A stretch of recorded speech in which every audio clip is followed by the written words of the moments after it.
Welcome back to the channel, everyone. Today, we are taking a deep dive into one of the biggest events on the Alberta outdoor calendar. I'm coming to you from the Edmonton Expo Center for the 2026 Edmonton Boat and Sportsmen's Show along hunting and fishing gears. I spent 4 incredible days here, from March 11th to the 14th, and let me tell you, the scale of this thing never ceases to amaze.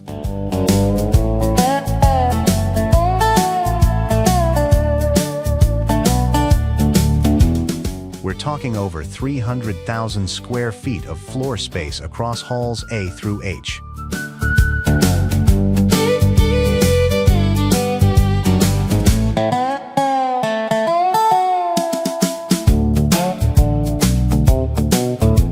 Packed with over 300 exhibitors. Whether you're a hardcore angler, a hunting enthusiast, or someone who just loves the lake life, there was something here for you. In this video, I'm going to walk you through the highlights.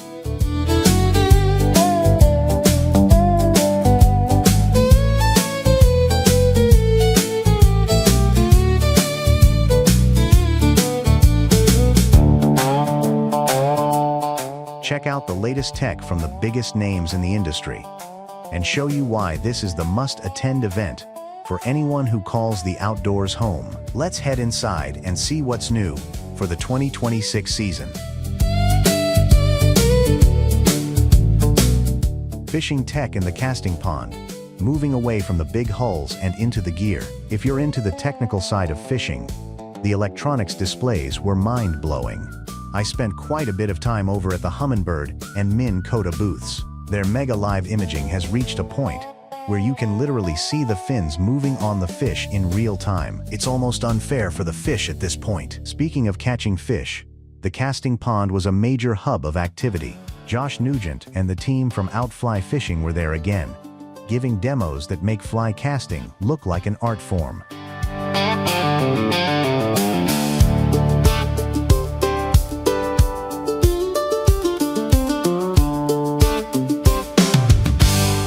I watched a few beginners pick up a rod for the first time, and within 10 minutes, they were hitting targets. And of course, the heart of the show for many families, the kids' fishing pond. It's a catch and release setup with live trout, and seeing the look on a kid's face when they land their first fish is what this show is all about.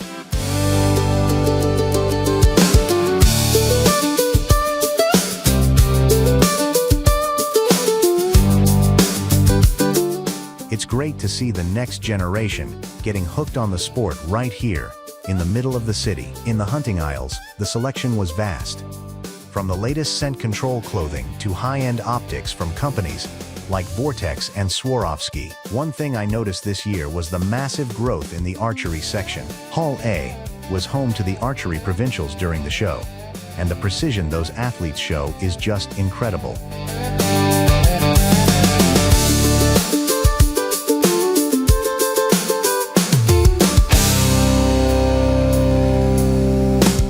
I also saw some of the newest crossbow tech that is getting lighter, faster, and more compact every single year. Next, we headed over to the Wild TV outdoor stage. This is really the educational heart of the show. All weekend long, they had pros coming up to talk about everything from moose calling to wild game cooking. If you wanted to learn how to field dress a deer or find the best secret spots in northern Alberta, this was the place to sit down for a half hour.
into the Expo Center without being hit by the literal sea of fiberglass and aluminum. This year, the boating section felt bigger than ever. One of the massive anchors of the show was Martin Motorsports. They always bring a stunning lineup, and this year their Mastercraft surf boats were absolute showstoppers.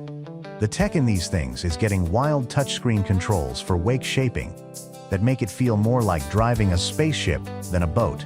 Right next door, Sherwood Powersports and Marine had a huge presence. They brought some of the most versatile fishing rigs and pontoons I've seen.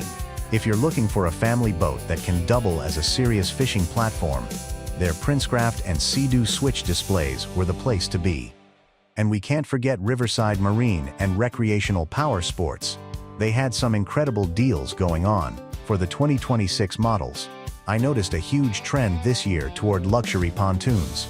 We're talking triple logs with 300 horsepower engines, built-in bars, and sound systems that could rival a concert hall. It's clear that roughing it on the lake is officially a thing of the past. Now, if you like a bit more throttle with your outdoors, the Power Sports section did not disappoint. Honda Extreme Powerhouse and CycleWorks West had some of the meanest-looking ATVs and side-by-sides on the market. The big buzz this year? Electric quads. We're starting to see serious, high-torque electric options that are silent, which is a game-changer for hunters who want to get to their stands without waking up the whole forest. But it wasn't just dirt. There were plenty of sleds, snowmobiles, still on display for those late-season mountain trips, and the new Sea-Doo lineups for when the ice finally melts. The customization options now for things like the Can-Am Defender or the Polaris RZR are endless. You can basically build a custom off-road limo if you have the budget for it. One of my favorite parts of the show is the destination section. This is where you find the lodges and outfitters. If you've ever dreamed of a fly-in fishing trip to Great Slave Lake or a luxury hunting lodge in the foothills, this is where you come to shake hands with the owners. I chatted with folks from Quatsino Lodge and several northern Alberta outfitters who were booking up fast for the summer. As the sun sets on another Edmonton Boat and Sportsmen show, I'm left feeling more inspired than ever to get out there. The 2026 show really proved that the outdoor industry is thriving here in Alberta. The innovation in boat design, the accessibility of fishing for kids, and the sheer variety of gear is just staggering. If you missed it this year, definitely put it on your calendar for 2027. It's the perfect way to beat the late winter blues and start planning your summer adventures. I want to give a huge thanks to all the exhibitors and thank you guys for watching. If you enjoyed this walkthrough, make sure to hit that like button, subscribe for more outdoor content, and let me know in the comments. What was your favorite boat or piece of gear you saw in the video? Until next time, I'll see you out on the water or in the woods. Happy exploring.